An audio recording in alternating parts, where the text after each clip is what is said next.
Bonjour tout le monde. Bon voilà, je vais vous montrer mes montages, comment que je procède. Donc du coup, je prends du fluorocarbone en taille 0,40. Parce qu'après en 0,50, c'est un peu gros pour faire les boucles et quand on met la bouillette, ça risque des fois de la fissurer. Donc là, c'est vraiment le maximum en taille. Donc voilà.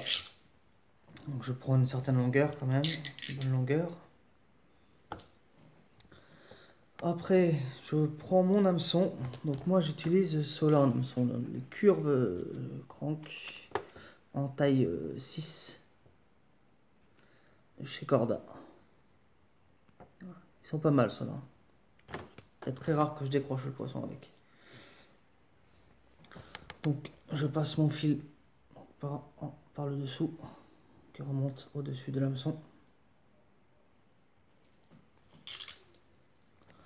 Donc là, au bout, je vais faire une boucle, petite boucle. Ça sera pour mettre mon arrêt.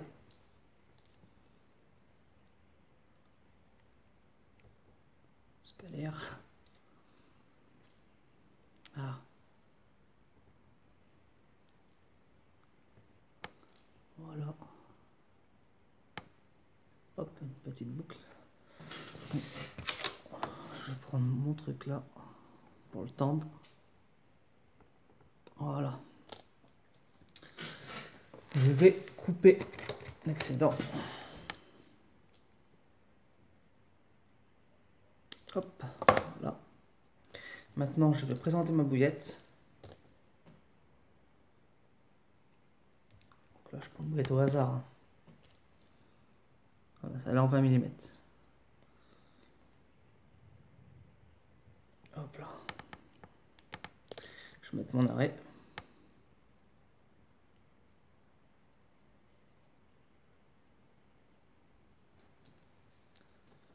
Voilà, donc la bouillette est mise.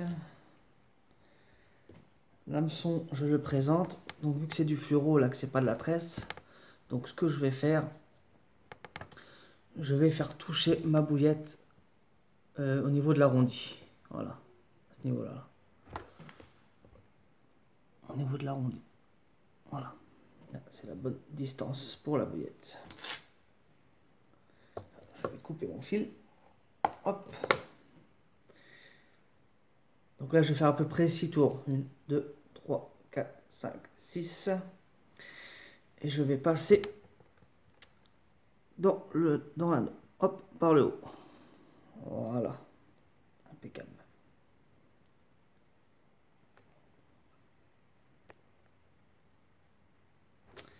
Après, donc, je vais mettre... Donc, je vais mettre ça. Pour couder un peu l'hameçon. Je le prends en Mac 2.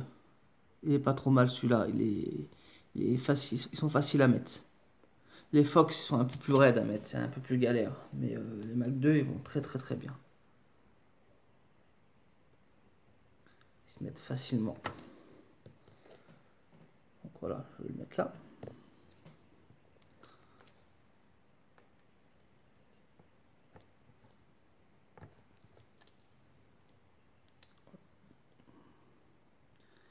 Donc la petite queue vers le haut.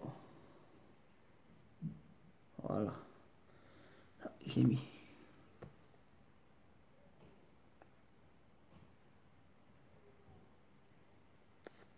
Voilà, ça coupe bien l'hameçon. Après, du coup, je vais mettre ce produit. Il est où? Là.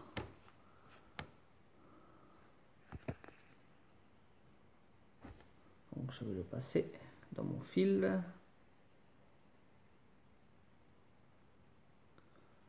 Là. Hop. Et après, je vais prendre ma distance de mon bas de ligne. Donc, moi, je prends mon petit... ma petite boîte où j'accroche mes hameçons. J'ai ma distance. Ça fait à peu près allez, à peine 20 cm. À peine 20. Voilà, ça donne à peu près ça. Donc là, une fois que j'ai ma distance, je vais faire ma boucle.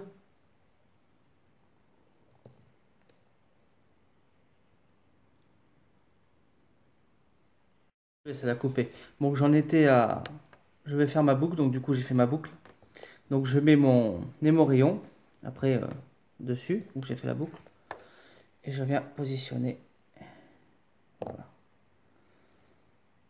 Je vais positionner ça. Ici.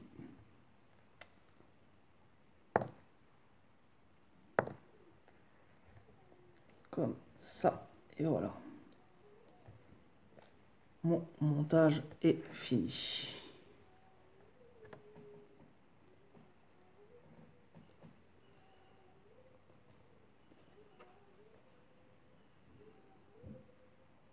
Donc après une fois fini, du coup, sur mon fil de ma canne, moi je mets de l'anti-tang. Je prends celui-là, j'en coupe un morceau à peu près de 25-30 cm. C'est pas pour m'en mêler, c'est pour éviter d'abîmer le poisson. Éviter de le couper. Après, je me sers de ce produit-là, donc Runrig, pour mettre mon plomb. Donc c'est un plomb qui coulisse. Voilà, avec ces petites agrafes. Ces petites agrafes qui sont là. Voilà, donc ça donne ça. Et on a un plomb qui coulisse sur mon fil, comme ça. Qui vient se caler sur le montage, tout simplement. Une fois que le poisson, si le poisson il casse, du coup le plomb il tombe. J'aime bien utiliser ces montages là, ces plombs coulissants. Bon voilà, après on peut faire la même chose pour faire un dérigue. Exactement pareil. Hop, le même matériel, tout pareil, sauf qu'on le fait en dérigue. Voilà. Après le montage reste le même. Voilà. Bon ben je vous dis au revoir tout le monde.